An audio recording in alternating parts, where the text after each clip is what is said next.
There was a tinker living in the village of Telemacht. No one knew his name, but all he was known as was the Tinker of Telemacht.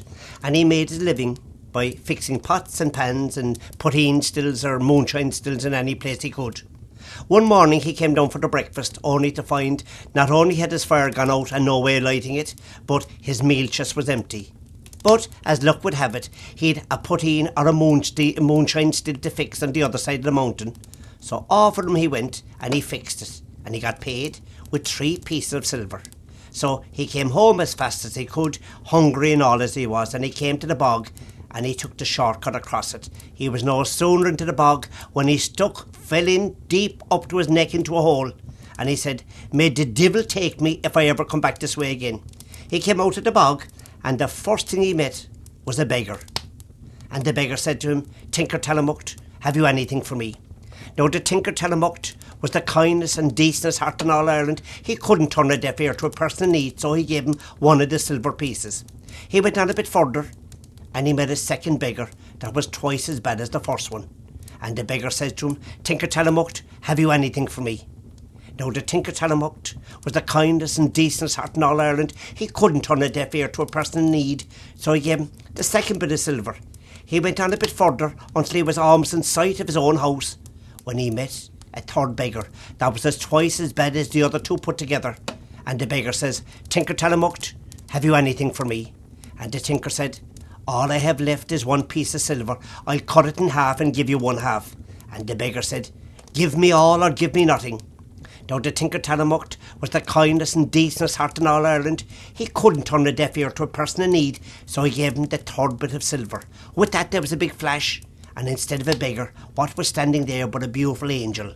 And the angel said, "I've been sent from God to test you, and I've tested you 3 times, and 3 times you haven't been found wanting. I'm able to give you 3 wishes. What's your first wish?" And the Tinker Telemacht thought for a short while, and he said, "Look," he said, "my stomach thinks my throat is cut," he said. "I'm starving with the hunger. For my first wish, I want that when I get home, my meal chest will be full to the brim with food." "Consider it done," said the angel. "What is your second wish?" And the Tinker Telemacht thought for a while, and he said, "Look," he said, "I go around fixing jobs, making pots and pans for people and fixing this and that for them, but the children come out and they start stealing the tools out of my bag, and if this goes on I'll have no tools at all. Let it be for my second wish that whatever I put into the bag, let I be the only one that can take it out." "Fair enough," he says, "you have it. What's your third wish?" And the Tinker Telemacht thought for a while, and he said, "There's an apple tree growing outside my house with the most beautiful looking apples on them, but I've never tasted them because the children on the way from school steal them. Let it be that whoever steals an apple off my tree, let them stick to the apple, and let the apple stick to the branch, and let the branch stick to the tree." "Very strange," said the angel. "I'm only sorry that you didn't make better wishes." With that he disappeared. Well, when the Tinker Telemacht came home, wasn't his meal chest full to the brim, and he ate out of it for a full 6 months. And after 6 months he came down, only to find his fire was gone out, nothing to light to it, and the meal chest empty. But, as luck would have it, didn't he have a job on the other side of the mountain again, and offer him to do the job? He did it well, and he got paid, and he decided he'd go home as fast as he could, and decided to take the shortcut across the bog. He was no sooner into the bog when he felt something tap him on the shoulder, and when he looked around, who was there only? The devil himself. And the Tinker Telemacht said, "What do you want with me?" "Oh, 'tis a short memory you have," he said. "You said, 'May the devil take me if I ever come back this way,' and I've come to take you." "Fair enough," said the Tinker Telemacht, "I might as well go with you." And they left the bog, and they were heading towards heaven or hell. And as you all probably know, the road to heaven and hell divides on the other side of Telemacht, so you have to go through it. And as they were coming near it, the Tinker Telemacht decided he'd try trick the devil. So he said, "Tell me, I know you're a decent devil yourself," he said, "but the people in this village don't know you and don't understand you, and they might take a dislike to you, and they might take up stones and batter you.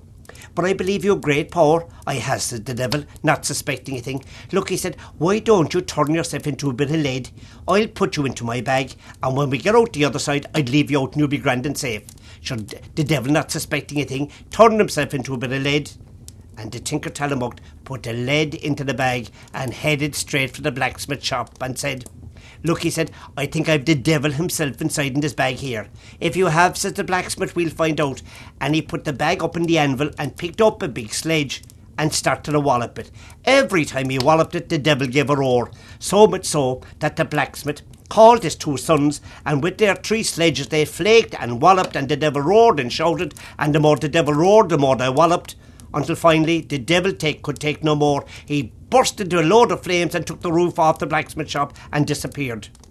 Well, the Tinker of Telemacht was delighted, and he marched away home. When he got home, there was great news waiting for him. There was his wife, and she presented him with a brand new baby boy. He was delighted, but there were things to be done. He had to go away and get a godfather for his child. And he went along the road, and the first person he met was a rich man. And the rich man says, "Tinker of Telemacht, I'm delighted with your news," he said. "Would you like me to be a godfather to your child?" "I would not," says the Tinker of Telemacht. "Why not?" says the rich man. "I'll tell you why," he said, "because you're there in the winter time with your fine big fire roaring away, and you've plenty of food in the winter time, and you're warm, and I'm frozen and hungry in the winter. You're not fair. You're not going to be a godfather to my child." And he left him and he went along the road. And who did he meet walking down the road? Only God himself. And God said, "I'm delighted with your news, Tinker." He said, "Would you like me to be a godfather to your child?" "I would not," says the Tinker of Telemacht. "What?" says God. "You wouldn't like me to be a godfather to your Why not?"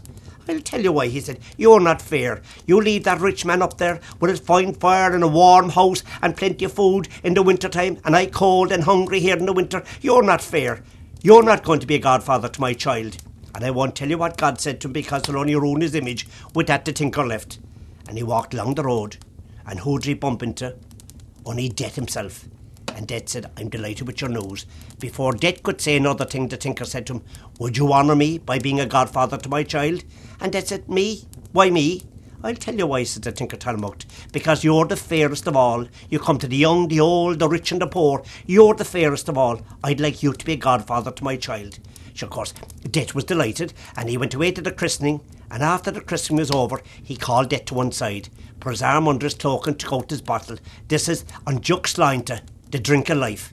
If you come into a house and find somebody dead or dying, put that on their lips and they'll jump up alive, provided, he said, that I'm not at the bottom of the bed.